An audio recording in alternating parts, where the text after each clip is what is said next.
시멘트 공장 주변 지원에 관한 특별법을 국회에서 제정을 해달라. 오염물질 배출 기준 강화해서 이 지역 주민들 건강을 꼭 좀 지켜달라. 시멘트 공장이 우리나라 전체 시멘트 생산량의 한 56%를 제천, 단양, 영월 세 군데에서 엄청나게 많은 양을 생산하고 있는데 거기서 배출되는 대기오염 물질이 우리나라 공장에서 나오는 전체 대기오염 물질 10%. 당연히 배출오염 기준은 강화를 해서 지역 주민들의 환경권을 보장해야 되는 거고 이거는 반드시 해야 되는 문제고 또 하나는 이제 폐기물 문제인데 1년에 여기 제천, 단양, 영월에 있는 시멘트 공장에 들어오는 폐기물의 양이 600만 톤이에요. 그렇게 많은 피해를 보고 있음에도 불구하고 국가로부터는 어떤 보호도 못 받고 있는 시스템 이거는 뭐 당연히 계획하게 된다는 건 해결해야 되는 첫 번째 과제 중 하나입니다. 시멘트를 최소화시키고 오히려 시멘트를 통해서 이산화탄소를 저감하는 시설, 그것도 국가기관을 통해서 연구하는 시설, 이것도 저희가 유치했듯이 시멘트와 같이 더불어서 지역이 같이 상생하면서 환경 문제는 점차적으로 줄여가고 저감 시설에 대해서는 정부에서 예산을 지원해서 공해 문제나 그 주민들의 환경에 대한 건강 문제를 같이 챙기는 방법으로 단계별로 추진하고 있습니다. 또 매년 그 주변 지역의 환경 개선 문제, 또 주민들에 대한 건강, 복지 문제를 함께 해결하는 기금을 만들어서 벌써 2년째 운영하고 있습니다. 기업과 지역 주민과 같이 함께 살아야 되고 또 함께 상생해야 되기 때문에 그런 중간 지점에서의 역할을 국회의원이 해야 되고 또 하고 있다는 말씀을 드립니다. 이걸 태우는 과정에서 생기는 부분, 그다음에 폐기물을 수집해서 거기까지 운송하는 과정에서 거리에서 생기는 환경 오염이 또 많아지고 있어요. 그 지역사회의 환원 차원에서 기업에서 예산을 만들어서 주민들의 생활 환경을 개선하는 노력을 같이 병행해야 될 텐데 세금으로 하는 조치를 하지 않고 기금화해버렸어요. 더군다나 그 기금을 쓰는 과정도 투명하지 않다라는 요구도 많아요. 이걸 단순한 보조금처럼 이게 나눠 쓰는 형태가 되고 말면은 시멘트 관련된 기금을 만든 취지에도 어긋납니다. 우선 투명하게 운영하는 것을 시급히 조정을 해야 될 것이고 또 나아가서는 이걸 시멘트 자원세로 전환을 해서 그것이 환경을 개선하는 데 필요한 예산을 투입될 수 있도록 해야 되겠다 이런 생각을 가지고 있습니다. 규제를 좀 강화하는 부분은 좀 있어야 되겠다. 그리고 기존에 이 지역에서 고통받고 있는 사람들한테 적어도 다른 방면의 보상은 필요한 거죠. 사회공헌 활동으로 쓰던 돈을 기금화시킨 거예요. 그래서 그분들은 더 내는 게 아닙니다. 지금 이걸 세금화시키면은 내는 거는 나라에 내는 거잖아요. 사회공헌 활동을 계속 할 수밖에 없어요. 공공기관에 공기정화장치 넣으면 경로당 안에 머무시는 시간이 많잖아요. 그거는 세금으로 다 할 수 있고 사회공헌 활동으로 어디 선진지 견학 갈 때 돈 주는 거 이건 또 그대로 나올 수밖에 없는 거 아니겠어요? 그래서 최선의 방법은 규제를 강화해서 최소화시켜야 되지만 기존에 있는 피해는 보상이 돼야 된다. 보상되는 방법은 시멘트세가 가장 좋은 방법이다. 왕암동 폐기물 매립장 생각난 건데 그게 지금까지 사실은 오염이 되고 있잖아요. 그죠? 그걸 막아야지 여기 사람 건강도 생각하라 이야기를 사실 하고 있는 거예요. 제천시가 일단 양도양수를 다 받았어요. 침수 처리 시설까지 설치해놓고 운영을 하다가 잠시 멈췄다가 다시 요새 운영하려고 하는데 그 자료를 보면은 저 시설이 바깥하고 완벽하게 차단된 시설이냐라는 그 부분에 대한 근본적인 의문이 있어요. 정밀 진단을 해서 완벽하게 차단이 된다는 확신이 있으면은 침투수 뽑아내고 처리를 하면서 안정화시키면 되고요. 근데 만약에 내부에서 시트가 찢어져서 외부로다가 흘러나가고 바깥에 물이 계속 유입이 된다라는 판단이 있으면은 그거는 방법이 없어요. 드러내는 수밖에 없는 것 같아요. 정밀 진단을 통해서 저 시설에 하자가 있는지 그걸 먼저 봐야 돼요. 과거에 세웠던 것이 여러 가지 보안책이 약하다 보니까 피해를 보고 있어요. 그동안 정부와 환경청이 추진해오고 있는데 아직까지 완벽하게 침수수 제거 문제가 해결되지 않고 있는데 이제 어느 일정 기간이 지나면 지자체가 인수해서 관리하는데 제천시에서도 이제 비용 감당이 안 되고 실적인 그 노하우가 약하다 보니까 국가적으로 지속적으로 환경부가 관심을 가지고 전국에 있는 매립장에 그런 오염 방지 대책을 세워야 된다고 생각합니다. 앞으로도 그런 시설을 만들 수밖에 없는데 기존에 있던 시설들에 대한 침수수 방지책, 오염 방지책에 대해서는 국가와 지자체가 같이 공동으로 해결책을 만들어야 된다고 생각하고 또 지속적인 관리가 필요합니다. 어느 한순간에 딱 그 모든 걸 다 방지책을 한 봉에 끝낼 수 없다 보니까 지속 관리해야죠. 거기가 구조적으로 지금 문제가 되어 있어서 침출수가 나올 수 있는 위험이 있거든요. 거기에 들어가 있는 지정 폐기물에 안정화되지 못한 형태가 있어요. 그거를 자연적으로 해소하려면 거기에 나온 침출수도 그렇고 놓고 많은 부분을 다 해결했어야 되는데 그 부분에 대한 예산 투입이 좀 부족하지 않았나 이런 생각이 듭니다. 그래서 그것은 정부에서 책임져야 될 부분이다 저는 이렇게 생각하고 있어요. 그것을 점검을 더 해서 과연 정부가 그 책임을 다하고 있는가 이 부분에 대해서 제가 철저하게 좀 더 조사해서 그걸 해결하도록 하겠습니다. 지금 이미 들어가 있는 침출수 문제, 이 침출수를 제거하지 않았잖아요, 그죠? 하긴 해요, 지금도. 그것이 완벽하지 않단 말이죠. 심지어는 침출수를 빼서 기존 하천에 넣으면 하천을 통해서 내려가서 최종 하수종말 처리장까지 가는 기간에도 냄새가 나는 거예요. 그래서 지금은 이미 벌어진 일에 대해서 근본적인 대책은 있을 수가 없고요. 이미 묻어놓은 쓰레기로부터 계속 침출수는 향후 몇십 년 동안 발생을 해요. 그러면 현재 기술로 예산만 조금 들이면 그 침출수를 최소화시키는 기술들은 있습니다. 예산 투입해야 돼요. 그래서 침출수를 최소화시켜야 된다. 그래서 하천으로 들어가는 침출수 양을 제로화해야 된다. 그러면 냄새 안 납니다.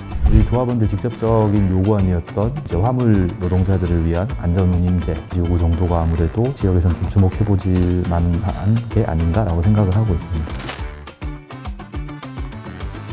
안전운임제는 기본적으로다가 화주 같은 돈의 대부분이 다 이쪽에 안 가는 거고 임금이 낮다 보니까 사고 위험도 높아지는 거고 과로의 문제도 있는 거고 그런 걸 이제 최소화하자고 만들었던 건데 국가에서 중간에 마진을 최소화하는 허표 같은 거 하나 만들어 갖고서 화주하고 이쪽하고 하면서 중간 마진을 최소화할 수도 있는 건 아니에요.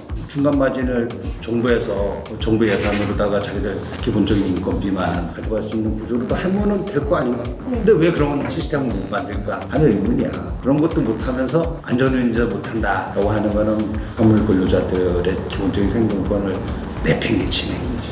화물차 분들의 중장기 운행에 따른 건강 문제에 따른 법적인 보장, 지입제도에 대한 보완을 통해서 그 지입 차주들이 고용주에 대한 착취를 하지 않도록 개인면허로 전환시켜 준다든지 또 지입 차주에 대해서 법적 제한한다든지 여러 가지 제도를 시행해 왔는데 아직도 좀 부족합니다. 미흡하고. 제가 국토교통위에서 그 문제를 처음 이제 접하고 있는데 직접 이제 업무와 연관이 돼서 당시 그 원희룡 장관하고 같이 토의하면서 차주에 대한 그 화물 운송의 근본적인 문제점을 개선하고 있고 앞으로도 더욱더 자세히 좀 들여보면서 그 화물 근로자들의 또 건강과 생계 문제가 더 보장될 수 있도록 그렇게 하겠습니다. 화물 운임제 문제는 일몰이 돼서 또 다시 법으로 재조정하려고 하면 또 여러 가지 국민적 합의가 필요해요. 근데 이건 못지않게 중요한 게 지정차로제 운영 때문에 생기는 불이익이 더 커요. 예를 들면 지정차로제를 위반하면서 생기는 과태료가 너무 많고 너무 형식적으로 해놨기 때문에 위반할 수밖에 없는 구조가 되어 있어요.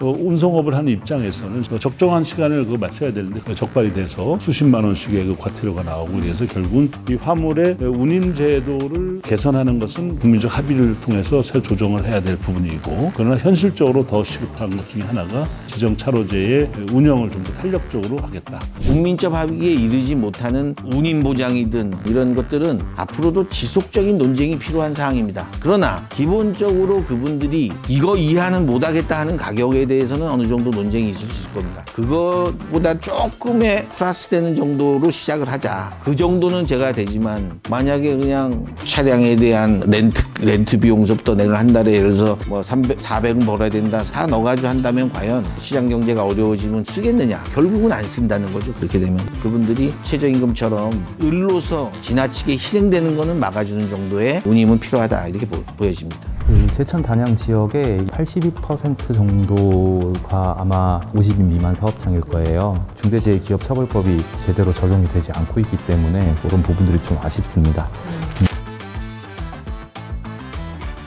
대표자가 법률상 의무를 패라 안전조치 교육이라든지 그런 거를 소홀히 했을 적에 책임을 지는 것이지 사고가 나면 다 책임을 지는 구조가 아니에요. 이제 중소기업들이 경제적으로 어렵다 보니까 자기들이 법률적으로 주어지는 의무도 충실히 고칠 수 있으니 조금 더 시간을 달라라고 얘기하는 부분이 얼마나 중소기업 하시는 분들이 어려우면 그런 얘기를 하겠나라는 생각이 들기는 하는데 기본 방향에 있어서는 기업주가 근로자들에 대해서 최소한의 안전 의무 조치 해야 되는 거는 뭐 사회적 의무 아닌가라는 생각입니다. 산업재해에 대해서 안전보장은 아무리 강조해도 지나치지 않죠. 문제는 사업주의 처벌만으로 그게 해결된다는 것은 이제 시대착오입니다. 근데 그거는 아무리 근로자들의 건강과 이제 안전을 지킨다는 명목 하에서도 그 법이 바람직하게 보지 않습니다. 처벌만이 능사가 아니라는 전제하에서 여러 가지 환경을 또 조건을 만들어 가야지 중대재해처벌법 가지고는 안 되다 보니까 이번에 그걸 지켜보면서 국민들도 다수당의 횡포를 봤을 것이고 합리적이고 근본적 해결책은 아니었다고 느끼기 때문에 이번에 아마 총선의 민심에서도 민주당이 중대재해처벌법에 대한 유해 반대를 가지고 또 심판을 받지 않을까 생각을 하고 또 근로자들의 안전대책은 또 별도로 대책해 가야 된다고 생각합니다.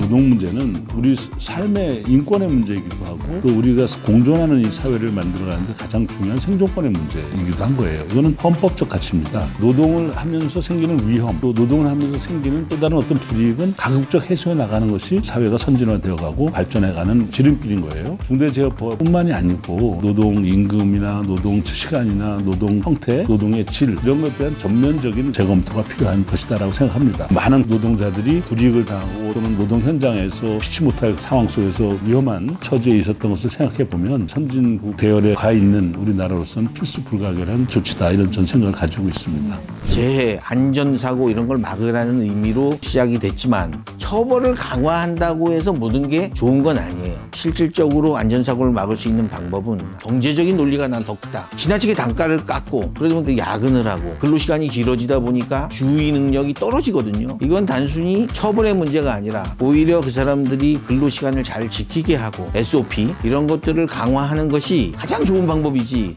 처벌이 전부는 아니다. 그런 절차들을 좀 강화하고 그걸 모니터링하고 절차적인 하자가 있을 때 오히려 과태료를 매기고 현장 점검을 더 강화하고 이런 것들이 훨씬 더 실질적인 대책이다. 전 그렇게 봅니다.